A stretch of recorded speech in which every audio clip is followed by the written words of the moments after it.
ছাত্রছাত্রীরা, তোমাদের স্বাগত আমার চ্যালেঞ্জ জিওগ্রাফি অ্যাজ এ স্টাডিতে। আজ আমরা মাধ্যমিকের ধ্যার আজ আমরা মাধ্যমিকের তৃতীয় অধ্যায়ের ভূগোলের বায়ুমণ্ডলটা পড়বো। এই বায়ুমণ্ডলে আজ আমরা পড়বো জোয়ারভাটা কী, জোয়ারভাটার প্রকারভেদ, জোয়ারভাটার সৃষ্টির কারণ, ভরাকোটাল মোড়াকোটালের ওই জায়গাটা আজ আমরা পড়বো, বুঝবো। কেমন? প্রথমে আমরা শুনে নিই যে জোয়ারটা কী, জোয়ার ও ভাটাটা আসলে কী।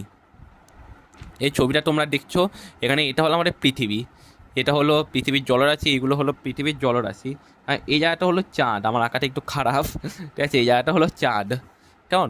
দেখো চাঁদে আকর্ষণ বলে এই পৃথিবী, এটা চাঁদে আকর্ষণ বলে এমনি করে টানছে পৃথিবীর জলরাশিকে, এই যে এই জায়গাটা ফুলে উঠেছে, বুঝতে পেরেছো?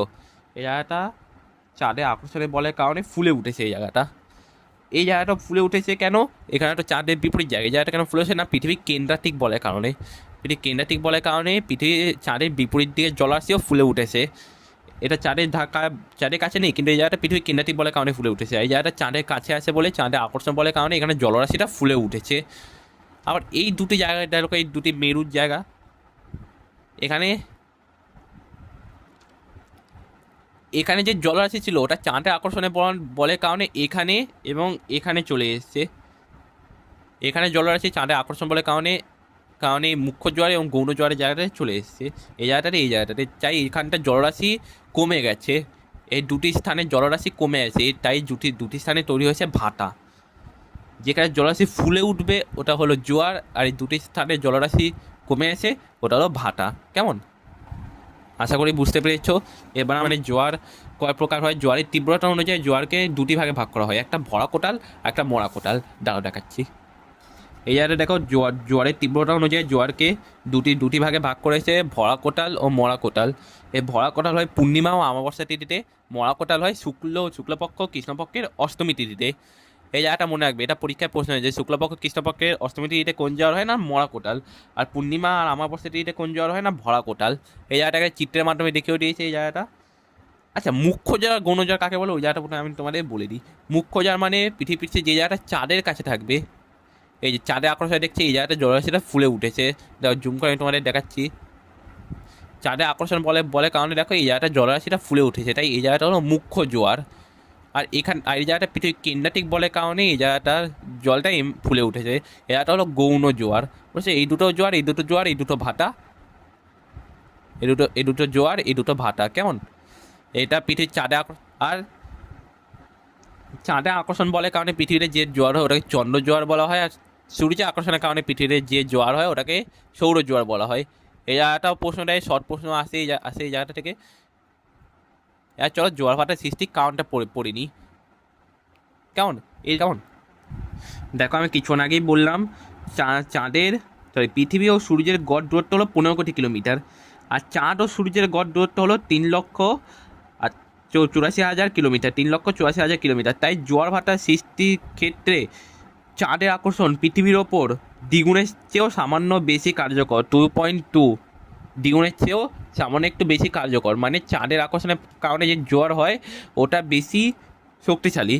কম মানে এই টপিকটা আমরা বুঝে এলাম যে চন্দ্র সূর্য আকর্ষণের কারণে জোয়ার হয়। আর পৃথিবীর কেন্দ্রাতিক বল যে আমরা বললাম যে এই জায়গাটা দেখো, যে পৃথিবীর যে স্থান সূর্যের কাছে থাকবে ওখানে মুখ্য জোয়ার হবে, আর পৃথিবীর পৃষ্ঠে যে স্থান চাঁদের বিপরীত দিকে থাকবে, মানে সূর্য চাঁদের বিপরীত দিকে থাকবে, ওখানটাতে গৌণ জোয়ার হবে পৃথিবীর কেন্দ্রাতিক বলের কারণে। কেমন?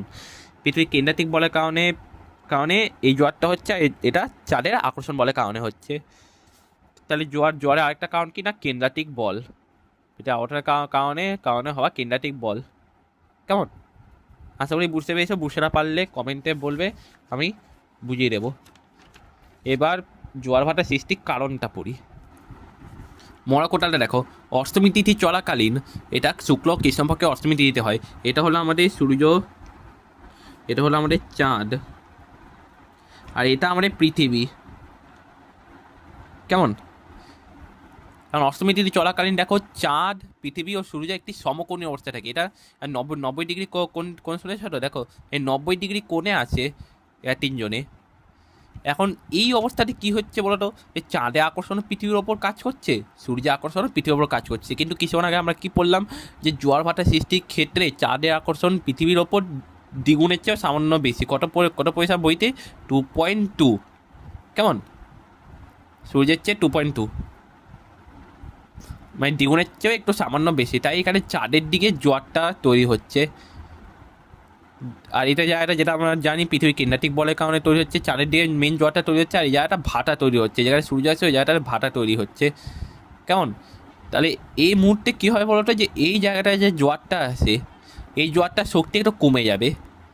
কেন? কারণ এর ঠিক এই দিকটাতে সূর্য আছে, সূর্য আকর্ষণ বলের কারণে মুখ্য জোয়ারটার শক্তি একটু কমে যাবে।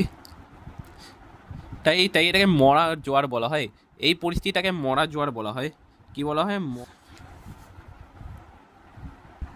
এখন এই জায়গাটা দেখো, অমাবস্যা ও পূর্ণিমা তিথি চলাকালীন ভরা কোটাল মানে যে সময়টাতে হয়, ওই সময়টাতে কী হয় বলতো, এই চাঁদ, সূর্য ও পৃথিবী, মানে এটা সূর্য হবে, এটা চাঁদ হবে, এটা পৃথিবী, এই দুটো একটি সরল রেখায় থাকে, একটি সরল রেখায়।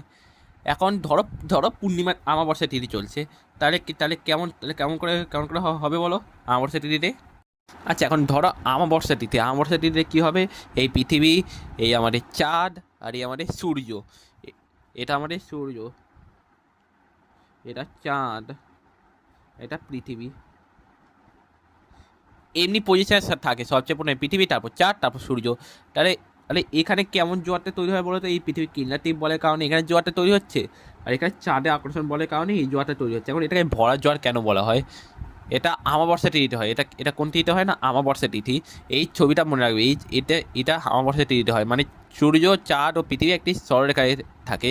মানে এখানে কী হচ্ছে দেখো, চাঁদে আকর্ষণ বল পৃথিবীর ওপর কাজ করছে, এবং সূর্য আকর্ষণ বলও পৃথিবীর ওপর ততটাইভাবে কাজ করছে। তাই এখানে যে এই জোয়ারটা তৈরি হবে, এটা শক্তিটা অন্য দিনের তুলনায় অমাবস্যার দিনে এই জোয়ারটার শক্তি একটু বেড়ে যাবে, অনেকটা বেড়ে যাবে। তাই এটাকে ভরা কোটাল বলা হয়। এই আগে যেমনি দেখলাম, এই যে জোয়ারের শক্তিটা কমে গেল, কারণ ওপরে সূর্য, এইদিকে ওপরে চাঁদ, এইদিকে সূর্য আকর্ষণ বলের কারণে এই শক্তিটা কমে গেল এই জোয়ারে। কিন্তু এখানে দুজনের শক্তি একসাথে পৃথিবীর ওপর কাজ করছে, যার কারণে এই জোয়ারটার শক্তিটা আরও বেড়ে যাবে। আর এই যে অবস্থাটাকে দেখছি, এটাকে বলা হয় সংযোগ।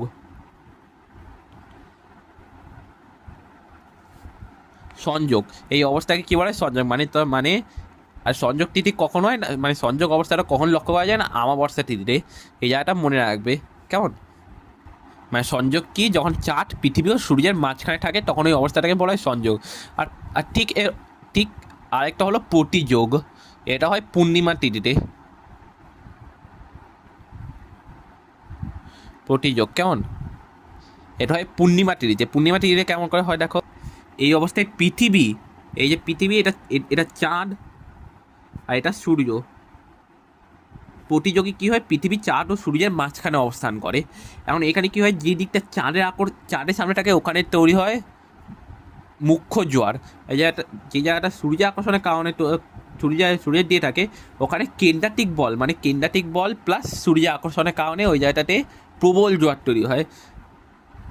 মানে এই জায়গাটা চাঁদের আকর্ষণের কারণে জোয়ার তৈরি হচ্ছে, আর এই জায়গাটা কেন্দ্রাতিক বল ও সূর্য আকর্ষণের দুটো মিলিত কারণে এই জায়গাটায় জোয়ার তৈরি হচ্ছে। তখন এই অবস্থাটাকে বলা হয় প্রতিযোগ। মানে প্রবল জোয়ার হয় এই তিথিটাতে। অমাবস্যা তিথিতে হয় প্রবল জোয়ার, মানে চাঁদ ও সূর্যের মিলিত আকর্ষণ পৃথিবীর ওপর পড়ে। আশা করি এই জায়গাটা তোমরা বুঝতে পেরেছো। আর আজকে পর্যন্ত এইটুকু। আর বান ডাকাটা একটু বুঝিয়ে দিই, যে বান ডাকাটা পরীক্ষা আছে, মানে যখন জোয়ার ভরা কোটাল চলাকালীন, মানে ভরা কোটাল চলাকালীন সমুদ্রের জল প্রবল গতিতে নদী মোহনার দিকে প্রবেশ করে, নদী প্রবাহপথের উৎসের অভিমুখে প্রবেশ করে, মানে তখন ওই অবস্থাটাকে বলা হয় বান ডাকা। তোমরা গঙ্গায় এমনি অনেক অনেক দেখবে, যে পশ্চিমবঙ্গে হুগলি নদীতে হয়, সুন্দরবনে হয়, অনেকটা দেখবে। এই কারণে বান ডাকা হয়। অনেক ভিডিও পেয়ে যাবে ইউটিউবে বান ডাকার। ওটাকে জোয়ার বলে, কিন্তু আসলে ওটা জোয়ার না, ওটা বান ডাকা হয়। কেমন? তো আজকের মতো এইটুকুই। আশা করি তোমরা বুঝতে পেরেছো, আশা করি আমি বোঝাতে পেরেছি তোমাদের। তাও যদি কোনো অসুবিধা থাকে, তুমি আমাকে কমেন্ট করবে, আর তোমাদের প্রত্যেককে রিপ্লাই দেবো। আর আগামীকাল আমরা এই সমুদ্র স্রোতের প্রভাব ও সমুদ্র স্রোত সৃষ্টির কারণটা আলোচনা করব। আর ক্লাস 9-এর ক্লাস নেক্সট দিন আসছে, তোমরা থাকবে। যারা ক্লাস 9-এ আমার ছাত্রছাত্রীরা আসছো, তারা থাকবে ক্লাসে। আর চ্যানেলটা সাবস্ক্রাইব করতে ভুলবেন না। দেখা হচ্ছে আপনাদের নেক্সট ভিডিওতে, ততদিনের জন্য টাটা অ্যান্ড বাই বাই।